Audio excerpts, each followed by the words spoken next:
Hirondelle. Bonjour Alix de Maintenant. Bonjour. Vous êtes journaliste, réalisatrice, c'est votre première radio. C'est ma première radio, oui. Première radio ever. Merci d'avoir choisi Culture Média pour parler à la radio pour la première fois. Vous signez un documentaire inédit 2050, le monde d'après.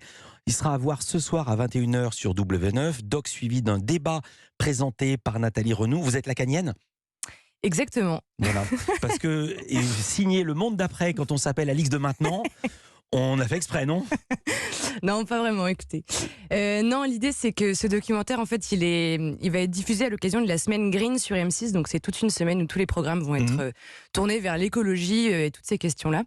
Et nous, on a choisi, en fait, de raconter un peu le monde en 2050, en tout cas, à quoi il pourrait ressembler si on continue un peu à vivre comme on vit aujourd'hui. Le doc navigue entre le présent et le futur, le monde d'aujourd'hui et le monde de demain. Première séquence, vous montrez une famille qui part en vacances à Marseille dans un avion d'une 50aine de places. D'abord, il ressemble beaucoup à un avion de 2023. Hein. Vous n'avez pas fait d'effets spéciaux, vous avez pris un avion de maintenant, mais on comprend très bien.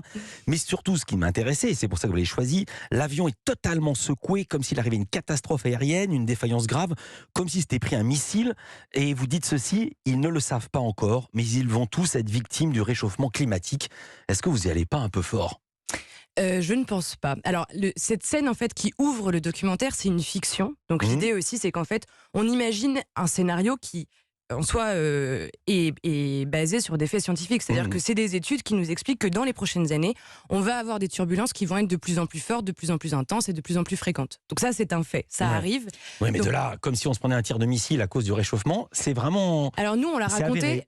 C'est avéré que les turbulences vont être plus fortes. Nous, évidemment, on l'a raconté sous forme de fiction, donc on a imaginé le pire de cette turbulence, qui est une turbulence vraiment très forte. Parfois, vous y allez vraiment fort. Hein. Alors, vous annoncez, par exemple, les maisons détruites par la sécheresse. Il y en a déjà en France. On a vu, entre-temps, vous avez vu l'immeuble qui est en train d'être détruit sur je ne sais plus quelle côte, parce qu'il menace de s'écrouler. Ouais, exactement, l'immeuble Signal. Les stations de ski sans neige, on y est. Les inondations, les incendies de forêt, les algues qui tuent au point qu'il faudrait un masque à gaz pour se balader.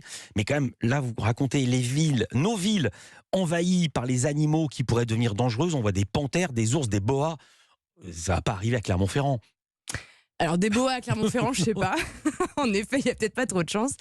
Mais ceci dit, en fait, aujourd'hui, tout ça, c'est des choses qui arrivent déjà aujourd'hui. La seule chose qu'on raconte, nous, c'est que ces phénomènes-là, en fait, ils pourraient aller qu'en s'amplifiant dans les années qui viennent si on continue à vivre comme ça. C'est vrai. C'est-à-dire qu'aujourd'hui, en fait, les animaux qui arrivent dans nos villes, c'est quand même un signal assez fort. C'est que l'être humain s'est tellement étendu, en fait, on a tellement construit partout pour se loger, pour se nourrir, pour nos cultures, qu'en fait, aujourd'hui, on a détruit d'autres habitats, ceux des animaux en l'occurrence, qui du coup, aujourd'hui, viennent chercher de la nourriture facile. Et la nourriture facile, c'est nos villes. Donc ça touche beaucoup les zones comme l'Inde, le Bangladesh, etc. Mais c'est aussi aux États-Unis, des ours partout. On est d'accord. Vous lancez une problématique inédite. Nos avions pourront-ils continuer à décoller ? Je dis, mais pourquoi ils ne décolleraient plus ? Vous parlez du réchauffement climatique et de ses causes. On va entendre l'avis d'un expert et puis le commentaire.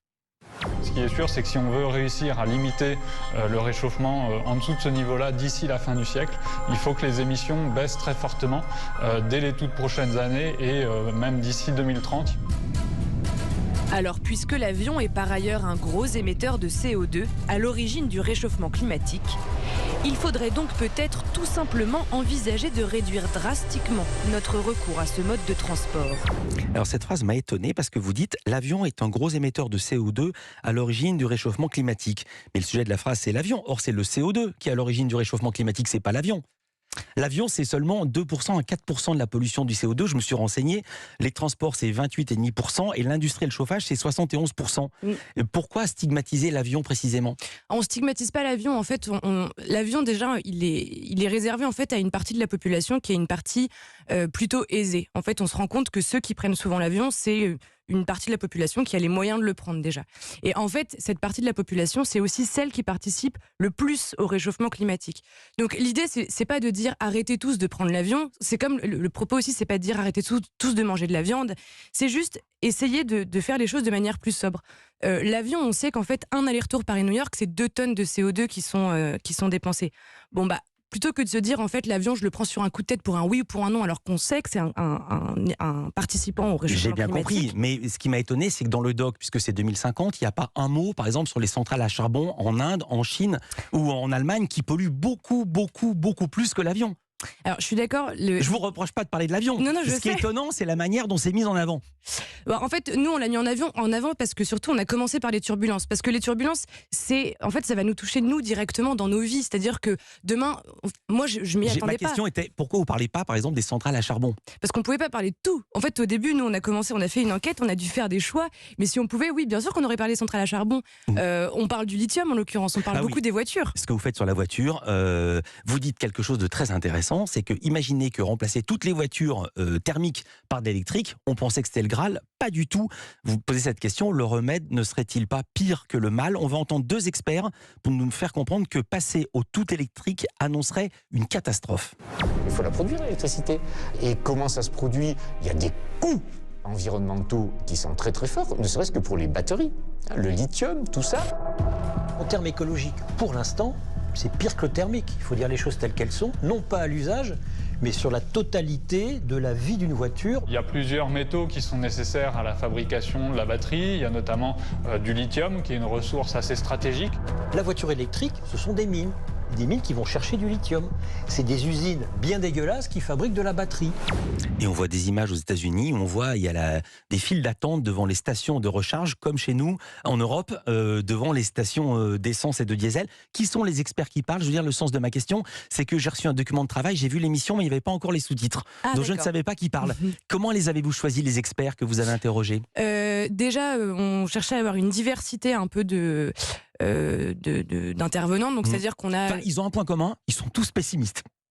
Oui, mais ça, c'est en fait quand on parle d'écologie avec des intervenants, généralement, rares sont ceux qui vont vous dire génial, tout va bien.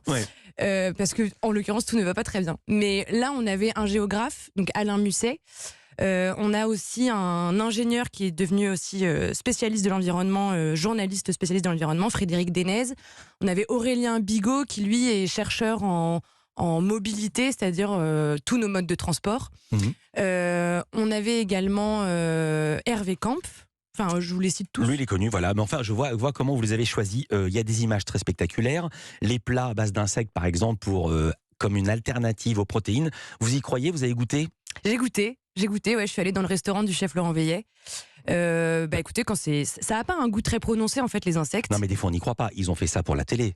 Non, je vous jure. Le cocktail branché, alors c'est un cocktail cranberry vodka, et par-dessus, ils posent des insectes comme des sortes de chenilles séchées. C'est des vers soufflés, ouais. Voilà, on dirait c'est de la nourriture Instagram. C'est fait pour faire la photo. Et je vous promets que non. Je vous promets que vous pouvez aller dîner chez le chef Laurent Veillet et vous aurez ça. J'ai compris, mais sur le cocktail, qu'est-ce que ça rajoute au goût? En fait, ça rajoute au goût, ça rajoute pas grand-chose. Les verres posés dans le cocktail, ça rajoute de la mâche surtout.